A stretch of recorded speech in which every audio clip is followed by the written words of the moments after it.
Hi there. Welcome to the Teach Now Module 3 Technology-Based Vlog. How to better use technology when teaching. Let me start at the end of my research for this week, which is my 5 questions going forward. Keys on how to better use technology when teaching. Technology plan checklist, if you will.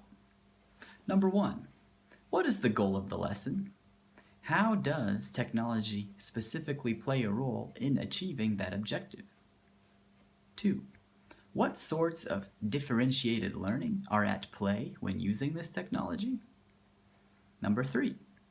How does technology foster critical thinking and/or group collaboration?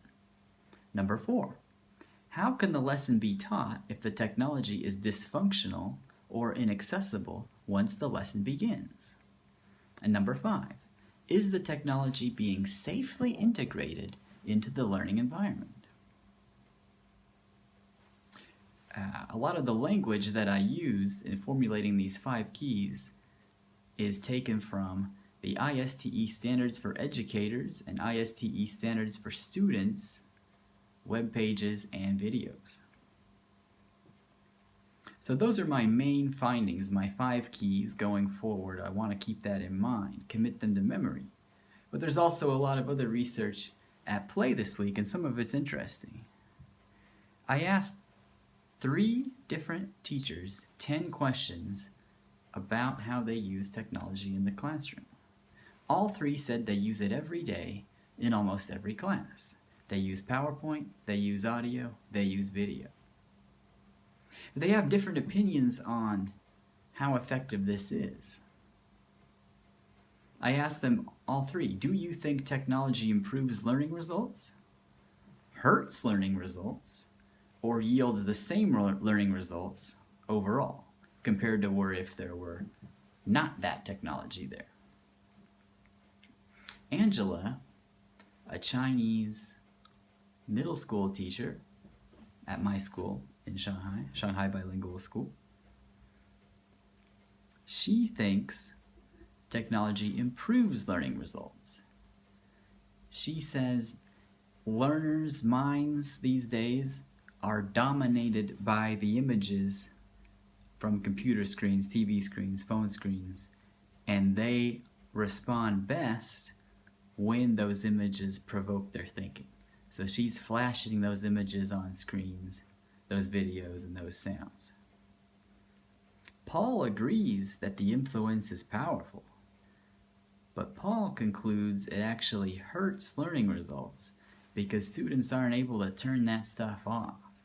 If the technology's not being fed to them in or outside the classroom, they are not motivated to learn the language or become better thinkers by themselves. They're dependent on an inspirational voice or voices in the technology to always be reaching out. He thinks that hurts their growth. Jason falls somewhere in the middle. He says it's probably the same now as it was before the technology of video existed in the classroom as it concerns critical writing, his subject. He says he gets students who just don't want to write. They don't want to think critically. Yet you had that before the internet and big computer screens in the classroom, and you also have it now. But he says most students are making good efforts to get better in class. They're accommodating their attention span to the technology, but they're not overly addicted to it. And it's going to be interesting to see what effect technology has on breaking down their language barriers as the year goes forward for Jason. I took Jason aside and got a couple specific lesson plans from him. And what he does when he shows a video in class is he plays a scene of the video, then he stops it, then he hands him a worksheet. There's quotes from the video, those scenes. One scene, he takes out 5 quotes. Quotes are there. Students read the quotes, they discuss the meanings. They then have a limited amount of time, and it says so on the worksheet, to summarize the meaning related to a topic. So, for example, idiomatic expressions. He teaches idiomatic expressions, and each student writes first a word, and then a sentence, and then a paragraph that incorporates the idiomatic expressions that are quoted in the movie. So students are quickly moving forward in their writing, digesting arguments, the value judgment, the ethical and moral concerns conveyed through the films in the classroom. And technology provides this. So I think Jason's lesson plan is quite strong. I did have a couple recommendations for him. One, when he quotes in his lesson plan, he can add a citation to that. Show students how you can cite it as if you were writing a formal essay.